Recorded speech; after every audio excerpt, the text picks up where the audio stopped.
curating your personal brand. So let's move on to that. So the first question is, how important is it that executives practice what they preach on and offline, professionally and personally? So Ashley, let's start with you. Yeah, so I think Sharnath did a great job earlier talking about authenticity, and this really builds off of that. And as you think about that idea of the online presence might be your first impression or kind of that consistent impression, you want to have it so that everything ties together. So whether it's somebody else that is talking about you talking about yourself, if you're showing up in an interview setting, or even just connecting with people at a cocktail hour or at a conference, you want that entire brand to be holistic and similar, because the last thing you want is for somebody to get a red flag or to get a weird feeling of that's not at all who I thought they were, because that's going to raise more questions. And so be authentic in your true self, still in professional ways, but make sure that how you show up both online and in person aligns, because if not, people will read through it. And I think, Charlotte, you said about Warren Buffett, that adds to that. People aren't trusting you. If they can't trust you, then they're moving on. So being able to just be that holistic self allows for other people to trust you and want to be able to continue those conversations with you. Terrific. And over to you, Helen. Thanks very much. And Charlotte, you articulated the authenticity and the importance of authenticity very, very well. And actually, I love the idea of your cocktail hour. We don't have those in Ireland. So I think it's really, really important to remember that your personal and your professional brands run very, very closely together, if not in tandem. And it really does pay, as I said before, excuse me, to not differentiate between the two. Think about the panel that's going to be judging your brand, your personal and your professional brand, family members near and far, peers, school, college connections, and most importantly, your professional network, which will be current and future employers, even those, as I said before, in 5, 10, 20 years' time. So I think you have to really delve into your values and actually think about who you really are. This is who I am. This is what I want. And make sure that there is a consistent message across your personal and your professional brand.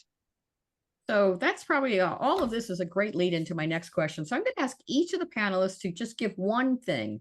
And so we'll make this one quicker. So what is one common mistake executives make on LinkedIn? And let's start with Helen. Why don't you start that one? Thanks very much. And Ashley, I'm sure you're probably likely to have mentioned this because you mentioned it earlier. It's really, really, really important that professionals check your in-mails and really respond to them. You've got to have an up-to-date email address that you get notifications of any new in-mails. LinkedIn is a way of executive search consultants and professionals contacting you, not through your work email addresses. Back in the day when I started my career, we would email people at work. That obviously doesn't happen now, and LinkedIn allows us to connect with you directly. So please, please, please check your in-mails and respond. Okay, Ashley. This one might seem simple, but have a good picture. That's going to be the first impression that you see, and it does not need to be a glamour shot, but it should be professional.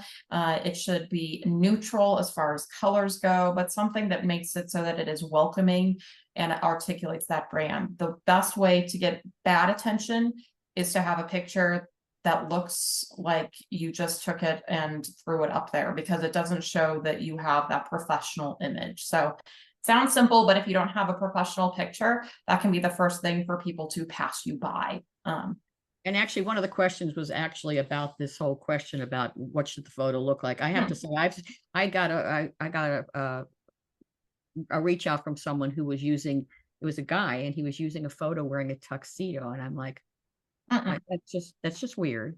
And then sometimes you see someone who would have something that looks more like a glamour shot than a work shot. So that's really important. But I also think, you want to be approachable too, right? So if you look, like, I don't want to talk to that person. So anyway, good suggestions on that. And if it's as simple as you took it on your iPhone, that's totally fine, but remove the background. You don't need to see somebody else's face behind you or other things. So keep it simple, but professional and definitely approachable, Karen. Good point. Okay, Aisling. That was going to be mine because so many times thinking about the reproduction. So if we can't find a photo of you on your website because there isn't one, or a photo anywhere else, do you want a photo of you with sunglasses to appear on a report that goes to a client because there's no other photo of you? So think about the reproduction of that photo as well as the concept of it. So I guess mine would be, don't mistake LinkedIn for Instagram. You know, there are some things that, or X, Twitter, whatever we call it now, I think you should, there are some things you should post on LinkedIn and that's some things that you shouldn't. And there's a line there, and when you can tell when executives cross it, normally because there's 300 comments that disagree with them about something that's socially explosive or something that you probably shouldn't be putting on LinkedIn. So know your audience. Great. And Charnette, one common mistake you've seen. Everyone's done some great ones. I would say maybe a practical one, just lack of consistency between like your career history on LinkedIn and your CV. Because at the end of the day, as an executive search person, you will kind of corroborate what they say on LinkedIn with your CV. So just ensure the dates match, you know, the focus of the work matches and stuff like that. That really simple, practical things. Yeah. And I would add, and make sure it's all accurate. Yes. So if you have a degree, good to say it. If you don't, or you're close, don't say you have it. So that's all great stuff. So the next question is, what do you look for when reviewing executive candidates' LinkedIn profile? So what are you actually looking for? And Aisling, let's start with you.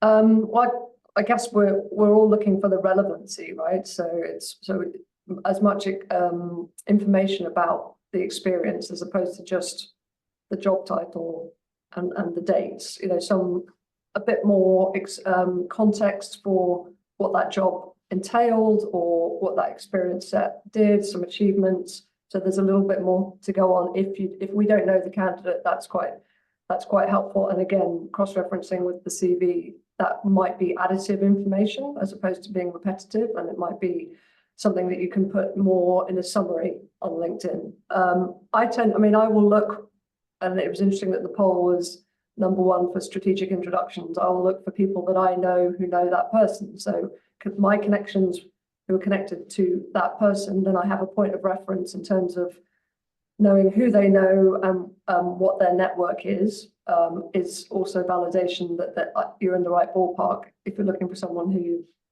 might be similar in profile to someone else who you know is unavailable or is in the wrong country, for example. And some other details like where you're located, the number of times where the person won't actually put where they are in the world. So it might, or it's, you know, an old job and it says New York and actually they're moved to LA. Update your location as well. Okay, that's all terrific. So Helen, what might you add to that? I like to use LinkedIn to be tempted to know more. I always say to candidates, tempt me to want to contact you. The reason we're looking at you on LinkedIn is because we don't know you. So don't give away any state secrets. I don't want a full history. I don't want your full CV on LinkedIn. Obviously, that would be great if you had it, but that's not necessary. It'd be really helpful to have some metrics, as Aisling said, just that, you know, to be able to reference, is this person relevant from a scale point of view for our client, for example. So, you know, in your current job, who do you report to? Who, you know, how many people are in your team? What's your team like? Where you're located, the scale at which you're operating, and potentially any you know, P&L that you're responsible for. So tempt me to want to ask you more and delve a little bit deeper. We are starting to get a lot of questions, which is great. So I may have to shorten things up or tighten things up a little bit here, but I'll begin by asking those who are on the panel to shorten your responses, and that'll help us move quicker because we have so many questions coming in. So the next question is, what's your top advice for executives looking to use LinkedIn for networking purposes? So Charnette. Yes, I would say to engage intentionally. So really think about what sort of people you're trying to connect with and why. Are you looking for a new job? Are you looking for a promotion internally? Are you trying to enhance your experience in the volunteering space? Are you looking for a board role? Like what it is that you're trying to do. So really go out there intentionally. Secondly, if you do find someone that you actually want to engage with, then, engage with their content. So see if that person is aligned with that, like your values, your approaches, and what you're trying to do, and reach out, send an email if you can, and really, introduce yourself, explain to them why you want to connect with them. And if you have an ask for them, because most people want you to be quite upfront, like, how can I help you? And most people will help you. You just have to be very clear about what it is that you need help with. Is it, do you want some tips on how to get a job in a specific area? Do you want them to connect you with someone that they know? What it is that you want? So I think those are some top tips. Okay, great. And thank you. And Helen. Thanks very much, Karen. Very much, in the same arena as Charnette. So comment, like, support, share interesting articles that really resonate with you.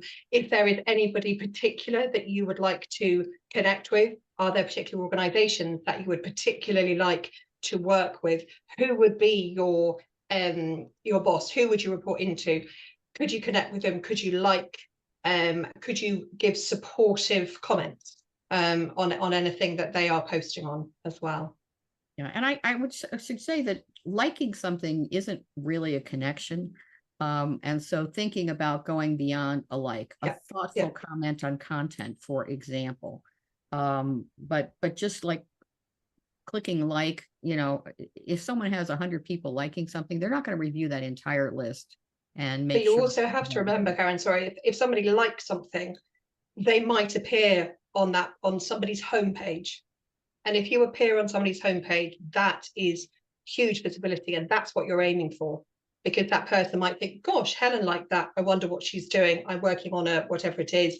I'll give her a call. So I do understand that you could go further than liking, and it's important to do that if you are focusing on particular senior executives. But if you don't know them, give it a go. All right, so I'm not going to skip the next question because I know everyone wants to know it, but I might skip the question after that. I'm warning my panel. So the next question is top advice for networking with executive search consultants. I saw someone ask a question about who should I hire, and so it's sort of like, yeah, you don't hire us, we find you. But let me start with Aisling. What are advice for networking with executive search consultants? I'll try and keep it brief, as you asked, but I think, again, related to why you're networking with executive recruiters, ask yourself that question. My top tip is know what we do in the sense of our coverage. So do your research on the person the executive recruiter, before you contact them.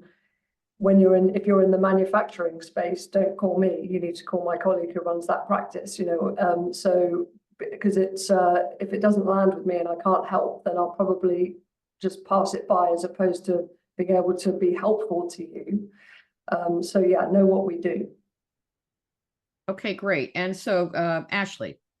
Yeah, to build off of that, once you recognize who you need to connect with them, link in, connect with them. And then also the other part is, if they do send you that in mail saying, do you know of anyone, or are you interested?